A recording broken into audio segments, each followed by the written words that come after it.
Hi, I'm Amanda Jane Woodall and welcome to my fashion school. One of the most important designers of the 21st century who took his influences from graffiti, skating and the hip hop music scene.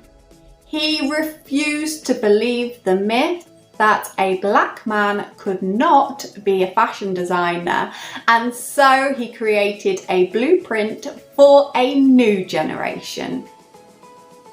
It's Virgil Abloh. Virgil Abloh was born in 1980 to Ghanaian immigrant parents, and they lived in Rockford, Illinois. As a child, he was immersed in street culture and sports, and in high school he found a graffiti book, which meant that he started tagging his neighbourhood with his name Virg. He played soccer and he took a particular interest in kit design and logos, as well as sneaker culture, and he even sent designs into Nike but was obviously rejected. Eating Ghanaian food and living in a different culture, he struggled to find where he fit into the American dream, and he wanted to find representation in the creative industries that he loved. His parents were supportive of his passions for drawing and music, but they also told him that first he must go and get a good education. After graduating high school in 1998, he went to the University of Wisconsin in Madison to study civil engineering, and from that he took a master's degree in architecture in Chicago. His education was really valuable because he got to learn about industrial designers like Rem Koolhaas, and this taught him about deconstructivism, and he also became very proficient in Adobe Suite, which meant that he learned to make computer-generated graphics. He started to frequent the New York streetwear scene, and he bought designs from brands like A-Life so he could become part of that community. This helped him to discover a messaging board called Splay, which was an exclusive website for downtown New York designers hosted by Sam Spritzer. He had opened doors for himself in the New York streetwear scene just because he was curious and he loved to interact with people and learn more about subculture. His first streetwear brand is often overlooked because of Pyrex being largely thought of as his breakthrough brand. For a long time before Pyrex, he actually hosted pop-up shops selling his own brand of t-shirts called Fort Home. And these shirts featured a large white cross on the back and a swirly font with Fort Home written in Edwardian script because that was the only font he had available. And it wasn't a success financially, but it served the purpose of making him new connections because the printmakers he was using, called Custom Kings, hired Virgil as a printmaker. The management of Kanye West also used the printmaker, and they started to take an interest in Virgil because he was very talented at computerized graphics, and he also came across as very knowledgeable about art and fashion and the street culture scene. The second brand was developed when he bumped into designer Matthew Williamson and some of his creative friends. They came up with the idea of controlling the DJ booth through smart devices and their laptops, and they went under the DJ collective name of Ben Trill. However, it was actually their fashion choices that meant that they got some attention on the music scene, because Virgil had designed t-shirts and he'd included things like internet culture, provocative wording, and a drippy, melty font that people were really fond of. and they circulated the pieces among the music scene, included it being seen on rapper Kanye West, Rihanna and ASAP Rocky. This created a hype for the brand and it started being stocked in exclusive London boutiques, but they hadn't actually meant to start a streetwear brand, they really just were interested in DJing. Virgil used the venture as a way to test out the fashion industry, although the brand didn't survive long because they got some backlash when they decided to sell $100 shoelaces. And then this just became like an argument that they were selling low quality clothing for very expensive prices. Virgil always aimed high with his price mark, and this didn't change throughout his entire career. He knew where he wanted to go in fashion. It flopped after it was sold to PacSun, and then the hype was just completely gone, and Virgil distanced himself because he knew that it wasn't very well designed. Having Kanye West as a collaborator and best friend really was a significant help to Virgil's career because Kanye West was very famous for spotting influential people and trends and then transforming their reputation. And Virgil in turn revolutionised Kanye's marketing and branding. He made it very timeless, clean and unique, and so this in turn helped Kanye's music career. They were very much an equal team and they absolutely have changed the face of fashion as we know it because they are very multifaceted, which just means that they know a lot of people, they know a lot of stuff, and they do a lot of stuff. In 2009, Virgil Abloh and Kanye West and a group of their friends were pictured in a Tommy Tun photograph at Paris Fashion Week. They were pictured in very brightly coloured, mismatched layers of high designer clothing, and this caused some ridicule and also some racial stereotyping. At this time, the pair struggled to get places at the Paris fashion shows. Even though they had been interning for Fendi, they could only attend 60% of the events. The industry was still very unflexible, although the picture had made a statement that Kanye and Virgil were coming for high fashion. Virgil had been responsible for the merchandising in Kanye's 2008 Glow in the Dark graduation tour, and he was promoted to art director in 2010 for the Beautiful Dark Twisted Fantasy album and tour. Virgil had a talent for spotting trends and he commissioned George Condo's paintings and illustrations from Ricardo Tisci to feature in Kanye's work. Virgil decided to set up his own streetwear brand named Pyrex Vision, which featured the number 23 and the Pyrex logo on basketball clothing. These details were chosen specifically by Virgil as they were meant to represent the two ways out of living in a black neighbourhood, which were to play sports, which number 23 was Michael Jordan's Chicago Bulls number, and Pyrex, which was a dish known to cook naughty substances. The brand spoke to a particular generation of young black men who would understand the nuance of this reference. The brand was started when Virgil wanted to make a short conceptual film about a team with no name, and he designed the costumes and asked very well-known New York models to wear them, and then hired a graffiti writer to write urban poetry in the background. Pyrex was the start of a fashion formula that Virgil used throughout his career to create street brands.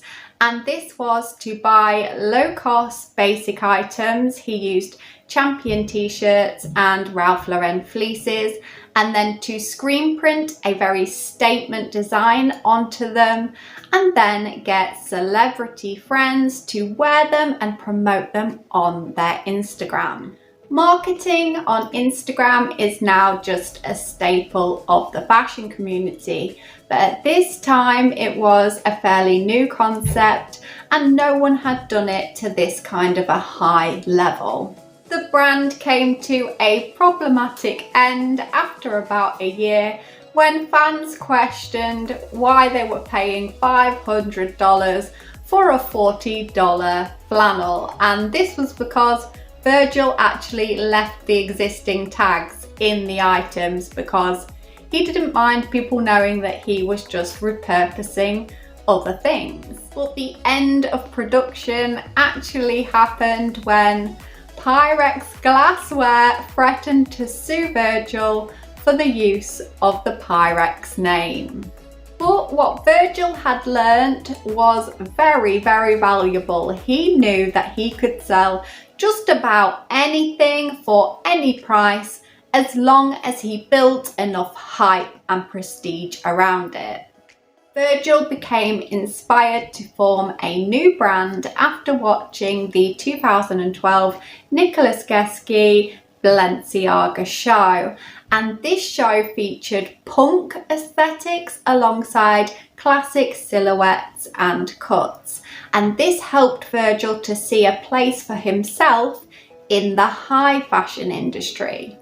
In luxury fashion, casual wear was starting to be seen as a timeless essential because rich people needed t-shirts, they needed sweatshirts, and they needed trainers in all seasons. He reached out to an old acquaintance who was Marcelo Ballon, who is a luxury fashion producer and distributor. And with this connection, he was able to form a new brand from Milan called Off-White. He released a menswear collection for spring-summer 2014, and the graphics were very signature of Virgil's work.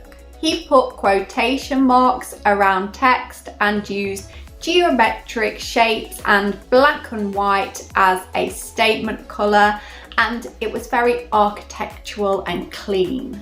He went back into his own archives and redesigned his white cross logo, as well as including the brand name White in bold lettering on the clothing, and it was very similar to Pyrex, but this time he had used high quality material. And he didn't need to be featured in Vogue because he was himself a super internet influencer, so he could just feature the collection on his own Instagram as well as those of his celebrity friends, getting the brand launch millions of views.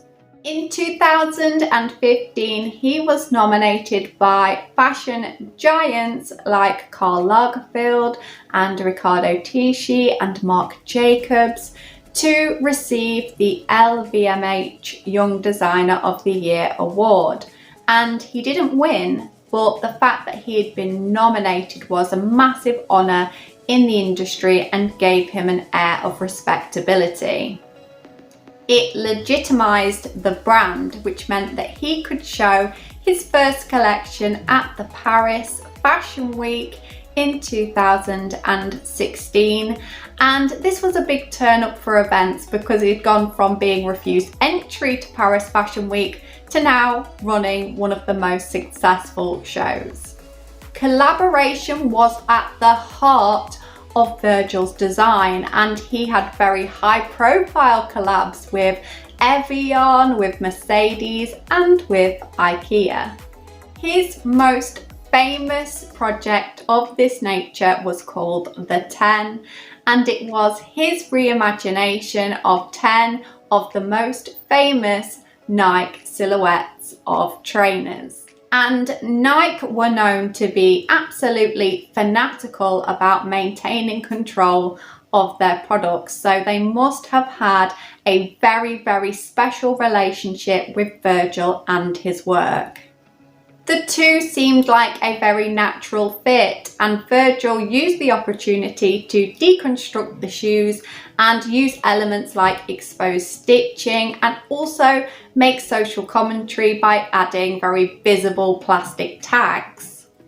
This collaboration commented on the sneakerhead culture, where people would find very collectible and rare trainers, and they would be a sign of wealth, of a knowledge of the industry and success.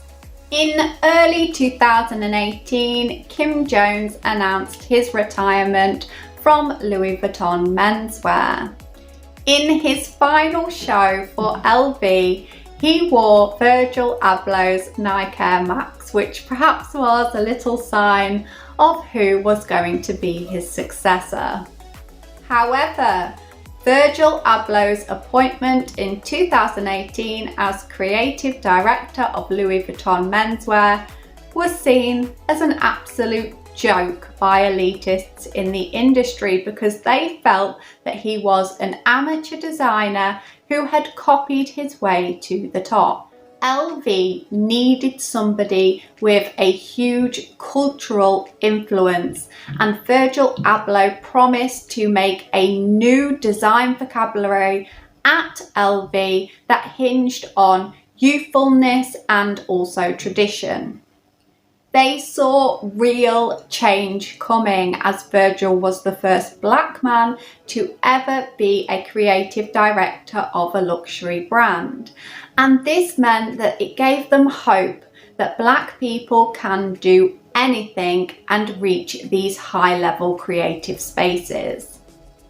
His stunning breakout 2019 Spring-Summer Menswear show for Louis Vuitton is one of the most inspirational runway shows of all time. It was a mass of colour, fabric and texture that was melted together using different techniques. He chose an interesting and poignant theme for his rainbow runway, which was the Wizard of Oz. The theme was referenced in many ways, including a colour palette that went from black and white to bright and colourful, and this references what happens in the film. And he also had knitted graphics and character references. It was a beautiful celebration of diversity in the industry, and Kanye West and Virgil Abloh were pictured crying and embracing, and this was really nice as a media portrayal of black men who are often targeted with the stereotypes of being thugs. I'm so sorry.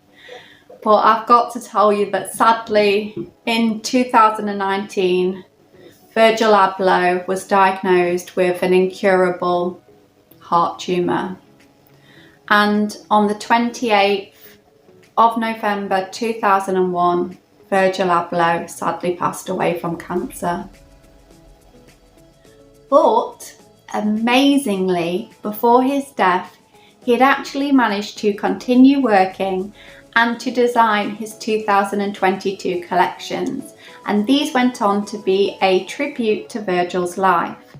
He also was part of a fundraiser with a feminist activist who decided to raise some money to start a black feminist political organisation, and Virgil helped her to raise $80,000 to make this possible. And this now helps women in black communities all over the world who are suffering. Virgil succeeded where everybody else struggled, because he was forward thinking and he worked on his career for a very long time to achieve results.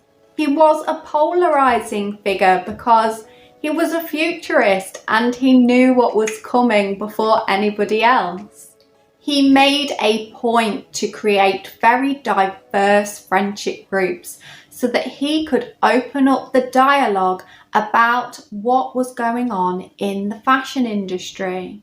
He wasn't happy with the status quo, and so he built hope for the community that he absolutely loved. So, we have come to the end of this video, but I will see you again in my follow-up video when we take a look at more fashion and style icons.